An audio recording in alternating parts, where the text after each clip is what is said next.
Yes, Wolf and Luke on a football Friday. I'm here in Phoenix. Wolf is in Indiana getting ready for tomorrow's game 2 of the preseason for the Arizona Cardinals against the Indianapolis Colts. Wolf, I'm not going to get too caught up in a list, okay? Let me preface it that way. Right. But I'm going to give you a little context because I would say all lists are not created equal.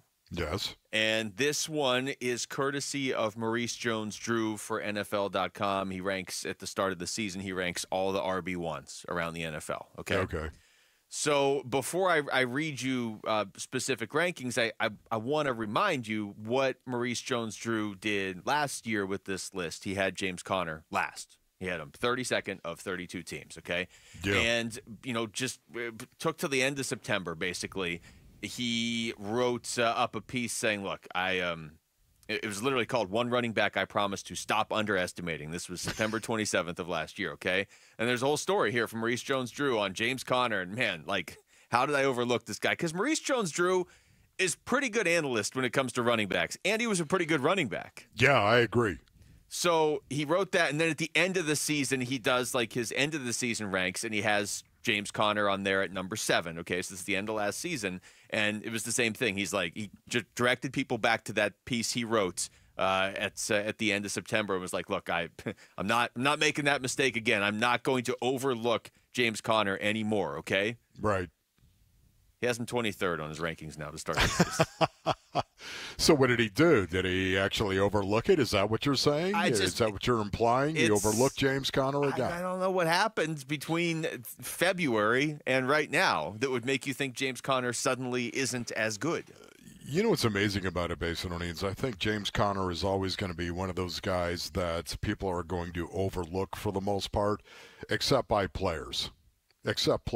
Yeah. It's really interesting. But Maurice Jones-Drew was a player. Yeah, but I guess what I'm saying, he's an analyst now, right? Yeah, he's removed. Now, listen, I'm an analyst as well, ladies and gentlemen. I still have that player's mentality. I still do.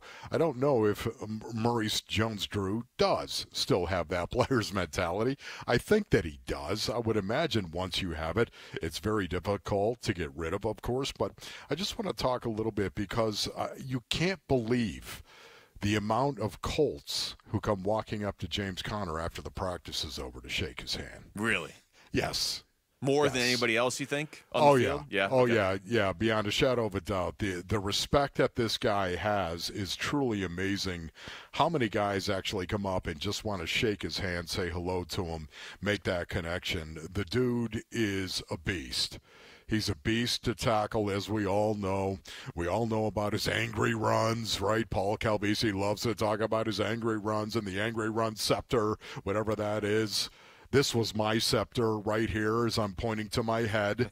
Bang it over your face. That was my scepter right there. Well, James Conner's entire body is his scepter.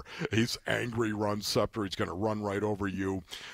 He catches the ball out of the backfield as well as any running back in the league. I kid you not, as well as any running back in the league. Now, he doesn't run maybe as good a routes as a Christian McCaffrey will run. He doesn't do that, but he catches the ball just as well as Christian McCaffrey catches the ball. He's a back that could be out on the field for every down. Third down? Oh, you want to go third down? Okay, we'll go ahead and we'll go shotgun right now. We'll go 11 personnel, one tight end, one back, 3 wide receivers. We'll go shotgun with James Conner. You want to blitz somebody? Hammer. You're basically sacrificing whoever it is that you blitz because James Conner is going to destroy him. And it's really interesting, Luke. That was on display for all to see here yesterday, as a matter of fact. It's one of those things where, and I'll just play this cut. This is with Danny Sarek talking to James Conner about how he's going to lead Trey Benson, Wolf, because this is a conversation we've had in the past, and we've talked to players on the Cardinals who have brought this up too. Like, yeah, it's great to have James Conner, and it's great to have Trey Benson. And it's great to have James Conner with Trey Benson, because everything you just said about how it's the Colts. What ties do the Colts really have to the Cardinals? And yet guys are coming up to shake James Conner's hand.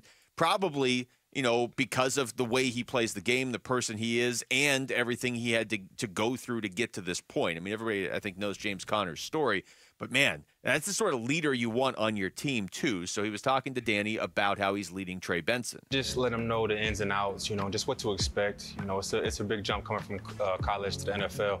And so I just want to give him all the help that I've had, and I'm in year 8, he's a rookie, so I feel like it's my job to let him be able to play for 8 years, and so, he's asking me questions all the time, and it's just what he can do to be a better football player. And so I had great guidance. It's my time to return the favor. See, I truly mean this. I'm not saying James Conner's the best running back in the NFL. I'm not trying to say that, but there's not any running back that I would rather Trey Benson's learning from.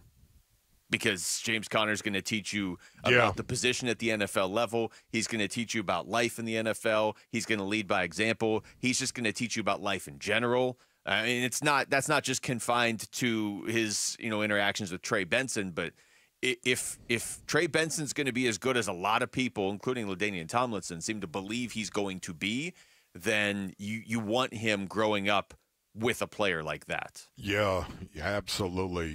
Once again, I mean, he leads by example. And I think somebody actually got video of this and tweeted it out or X'd it out, whatever you want to say based on needs. But for me, as I'm watching James Conner in blitz pickup, there's a guy by the name of Isaiah Stallbird, number 44, blitzed James Conner in blitz pickup drill, and James picked him up strong, hit him, stoned him, and did a nice job of that. But Stallbird lifted him up, and more than rushing the passer, lifted James Conner up and fell on top of him, and they both went to the ground, right? Almost like he tackled a guy that was blocking him, not running, but this Isaiah Stallbird went ahead and tackled him more than anything else. And, James Conner didn't like that. He did not like that.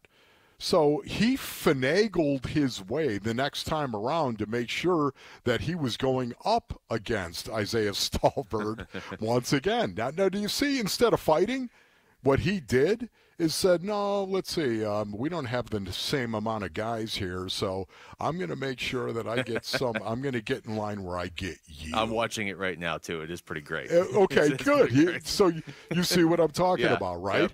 So he tackled him more than anything else. Yeah.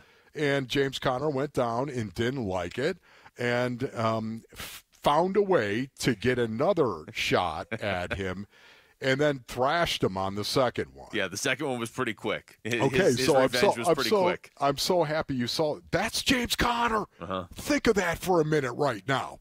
Think of what that he didn't brawl the kid.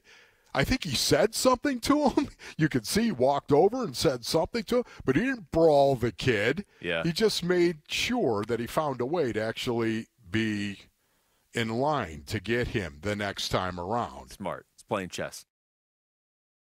Thanks for watching Wolf and Luke. Tap to see more and click the button in the middle to subscribe to Arizona Sports.